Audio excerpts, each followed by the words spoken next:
Oh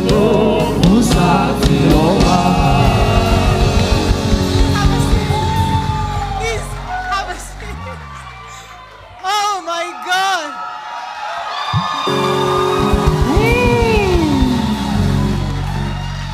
They love you. They love you guys. So, good to have you on our show. Welcome. Yeah, so I have to ask you, how has life been post public service? You know, do you sleep more? Do you eat more? Do you travel more? Like, how has it been? Or are you still busy?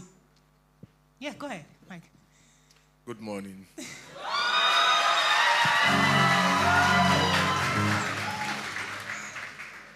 And Happy New Year to all of you.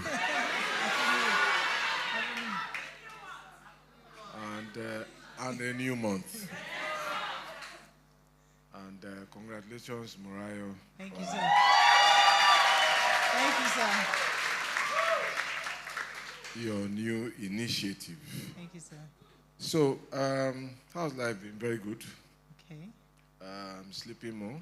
Good. It shows on your face. Yes. Eating well. Nice. Spending more time at home. Fantastic. Okay. That's good.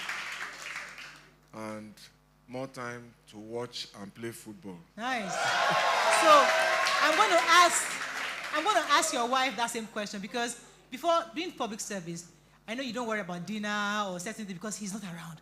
But now you have to worry about extra food. He's around more often than usual. Maybe you're used to not talking to him and gisting with him. But now he's around more. So how has it been now that you have him more around than before?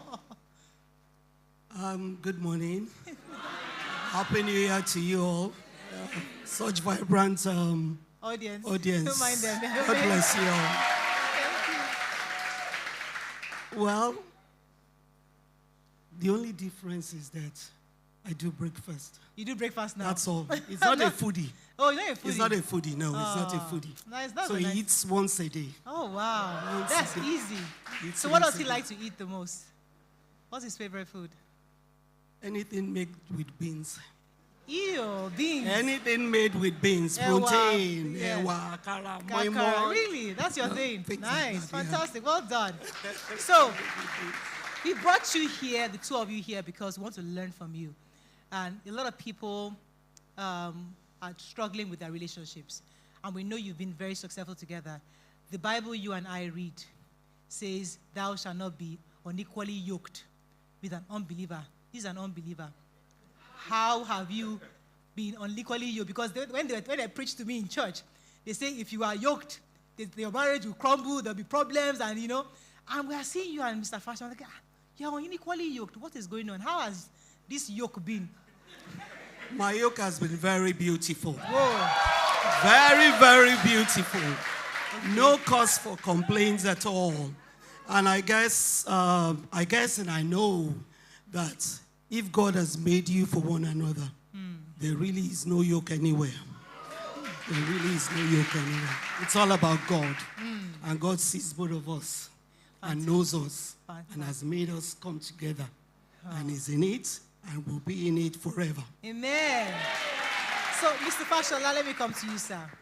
Why would you go and marry a Christian? With everything that's, you know, because a Muslim, because I would have been afraid to marry a Muslim, because I'm always afraid of that second, third, fourth wife factor.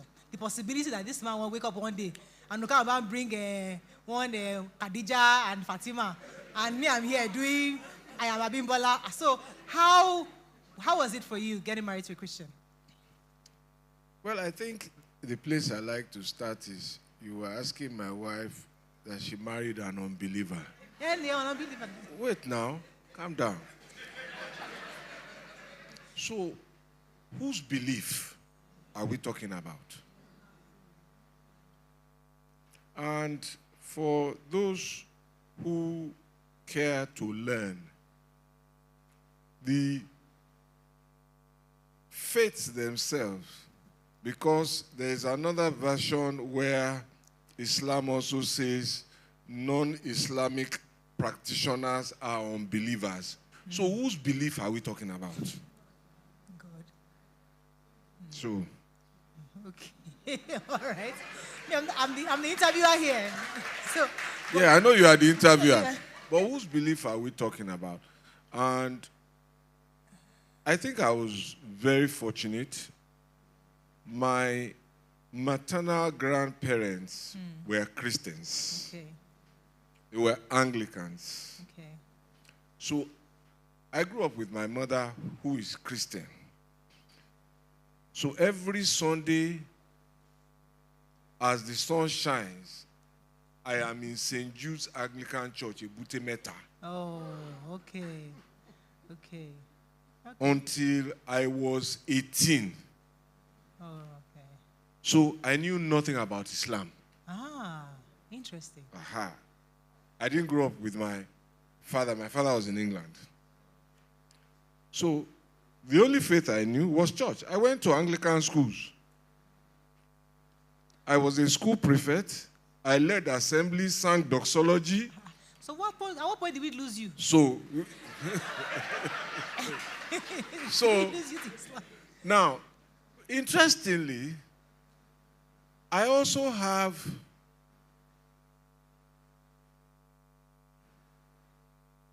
Christian siblings. So the rule in our house was not about Christianity or Islam. It was that you must serve God. Okay. So, and very interesting story. But look, listen. At the end of the day, is who both of you are. Yeah. And as for the Khadijas and the Fatimas, Yes. they are God's creatures too. Okay. They will find their way. Okay. Let me.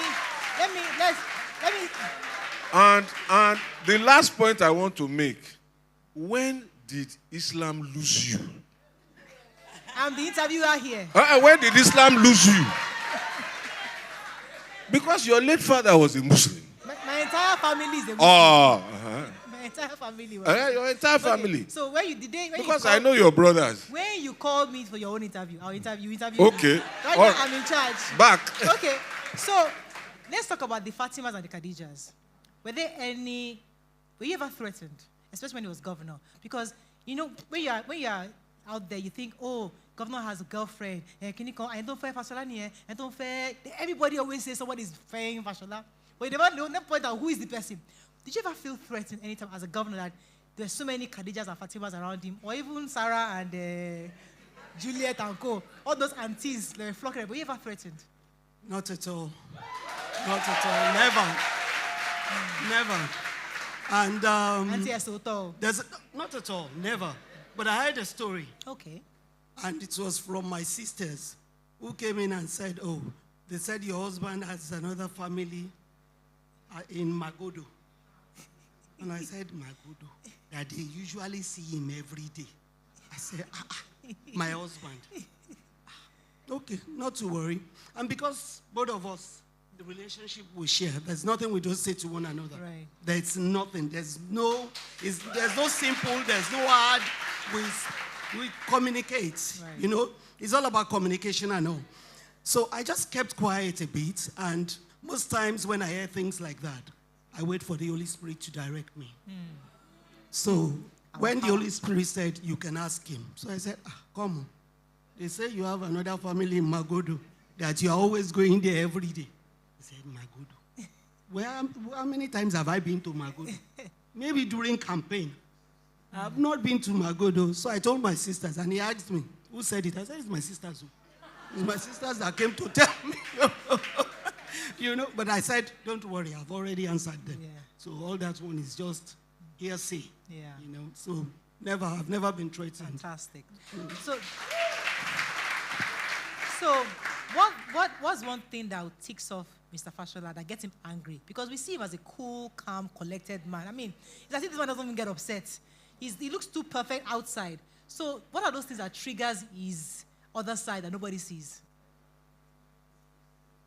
Well, I'm going to start from the point that, when God gives you an assignment, he supports you with it. So that he does not get angry, that's a lie. But you know, when you are a leader, you you have to lead very well. You want to be a good example to others. So whatever angers you, you don't expose it there. Okay, we've never seen it. I've not seen it angry. You don't expose it there, but it does get angry. What gets you upset, especially in your marriage? Because we want to learn from you and your wife. Is there anything your wife does that has gotten to you that you've resolved amicably? Well, the way to put it is that we fight, we disagree, and most times I'm the one at fault. But interestingly, I say to people that our children have never seen us quarreling. So if you go and tell them, they'll say, those people, you can't get between them. They never saw it. Wow. Because even when it's about to erupt and they appear, we zone out. Really? Wow. Wow. I've never reported her to any of her family members, and she has never reported me to any family member. Wow. Wow. And I think one of the things I remember, when I am in the wrong and I don't apologize, then she will say, devil is worrying you. I will pray for you. Then after that, she will probably say, okay, I'm sorry for you. I apologize to you for yourself. And I was, which kind of wild are you making now? You are the one in the wrong. There's something that is your conscience that begins to tell you that what you did was wrong. Right. The person you should apologize to is now apologizing to you. Don't overdo it. Right. Yeah. And we move on. Other than that, really. Right. Okay. Now I know that when I'm getting into her space, because she's run the house for quite some time, so she's used to my present absence. Yes, I was worried. So sometimes now I can be a nuisance, and after that I just go out of the house, give her room to do commander-in-chief. Exactly, because you're now in her space. There was a time that you're mostly out there, so this is her territory. So you now have to. I wanted to ask about raising your children, even in the limelight as governor, as first lady. We didn't see much of them. We know they were there, but a lot of them. Maybe if social media was more prevalent then, would have seen them. But then somehow you kept your children out of limelight. Was that intentional or just something you just did that happened? Well, all of any credits in how they have turned out goes all to her. All the credit. I think one of the things we agreed to do was that we knew that there was not going to be a normal anymore. But we tried very hard. We agreed that we were going to give them as near to normal a life. So they went to school here, and they interacted, they lived as much a normal life as possible. The way the house was configured made that easy in the State House. Yeah. And she used to regularly make sure that from time to time she would take them to Surulere, our house, to go and spend a weekend there. That this is your house. That place is temporary. Fantastic. So, that's fantastic. So I mean, raising kids can be very, very tough, especially in this time. But I noticed that your children went to school in Nigeria. Is that true? Primary, secondary, and university? No, not university. Okay, primary and secondary school, yes. Okay. And then they went to university abroad and came back immediately. And they all came back? Yeah. Because one of the issues we have is that people, when they travel abroad, they hardly come back. So what was it that made them come? Let me come to you. Because one of the issues we have is that when children go abroad, we lose them. How did they come back? Is it because their daddy's public service was like, daddy can link me up with somebody? Or what made them come back? No, No, not really. Not really.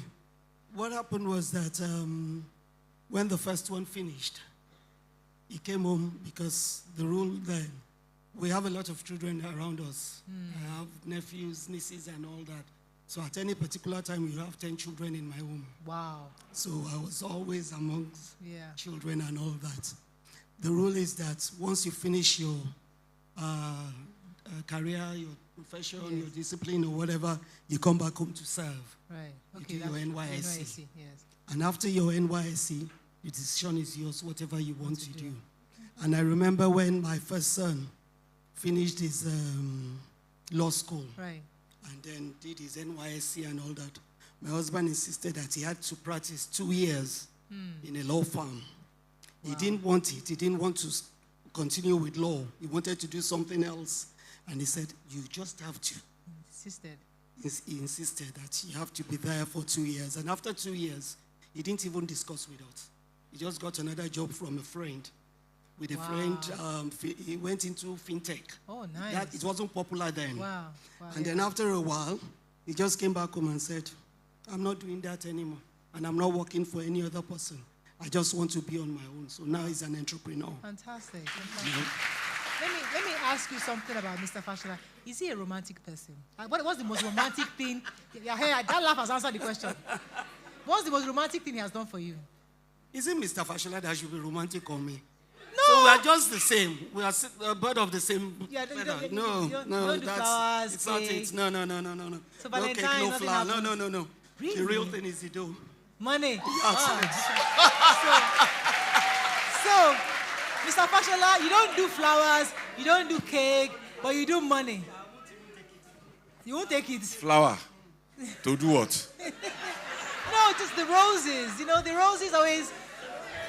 You don't want rose. Rose. You know, it just goes with the season. To do what? Don't ask this question. Please, The please, rose- please. You see, again, it's not our culture. Yeah, I know you will say that. So money is our culture. But what we said, Benny. No, okay, so traditionally, when we first got married, Valentine's Day was either we go out to dinner with friends, Right. or like birthdays, I used to be the one go buy food and outdoor catering, bring it to the house, family and friends, we sit down, we eat, drink, and all of that. So that was us. Okay. So, but she All said, this she said- flower. She said you give her money. And now you monetize it. Okay. For me to buy whatever I want. So there's a punch to that. So if you ask me, I think I know her shoe size now. She's, I think, a 9. Wow. Every other thing, I don't know the size. You just give her the money. So there was one day we were in the UK on holiday. In fact, the first holiday we took together. And she said, you must travel. Because you just go with the children. So this time, we're going together. So we stayed at a friend's in the UK. And then my friend's wife was going shopping. So she now said, oh, I should go with her and buy underwear for her. All right, let's go. When they took me into the store, I'd never seen so much underwear, female underwear in my life. I ran out. So I just said, meet me outside. What's all this confusion all about? Everything was hanging all over the place, and I said, I will get lost here, so just meet me outside. And that was the last time I attempted buy to something. shop for her. So anytime I want to give her a gift, I give her money, go and buy what you like. All right. So we have to wrap up on this. But there are many young couples watching both of you that are inspired by how you've been able to move together. But there are a lot of men who are confused about leading a home today. You know, either financially unable to lead the home, or they just feel overwhelmed by in-laws, external influence. And you said that you've never reported anybody to your wife to anybody. What kind of advice can you give a young couple who are starting out what to do to hold their marriage together? Because you've been married how many years now? 32 years. So a man wants to lead, and I see Mr. Fashola lead his home, but he doesn't know, he's confused. External pressures are too much. What advice would you give to him today? honestly, I think that the first thing is to marry your friend. And when there is true friendship, it breeds, the way I explain is when the greatest love is the love between friends. Those are the people, if you don't see them for 2 years, whenever they come, no stories are told. You just pick it up. That's your true friend. And so if you have that kind of person as a spouse, you have taken one big step. Then respect yourselves. So I just can't be caught discussing my wife with a friend. What happens between us stays between us.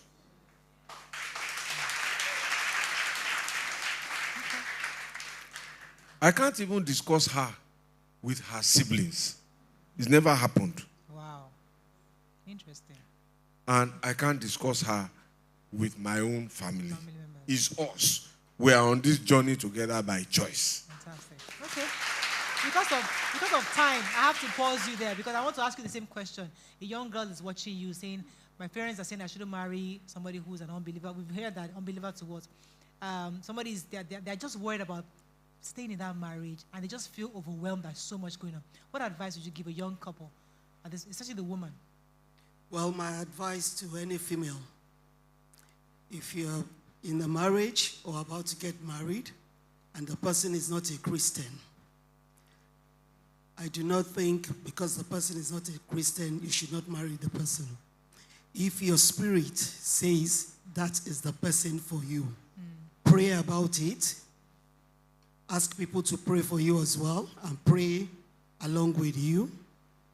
And whatever answer you get, please go ahead with it.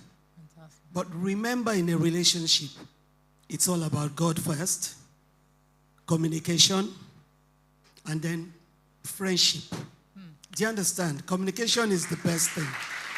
And that, just like my husband said, let's respect one another. Yeah. We should stop searching phones and husband's property. I've never taken my husband's phone to check what is there. It's none of my business. And I've had to interfere with so many relationships that were going wrong. And it's because the female do not mind their business. Your phone is your phone. His phone is his phone.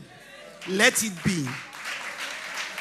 And so that's just out of respect. It's the respect factor. It's because respect, I respect yes. you, I'm It's giving you respect. space. I'm taking my space. Okay. Let's mind our own spaces. Let's learn to respect one another, not touching people's things. You know, it starts from there.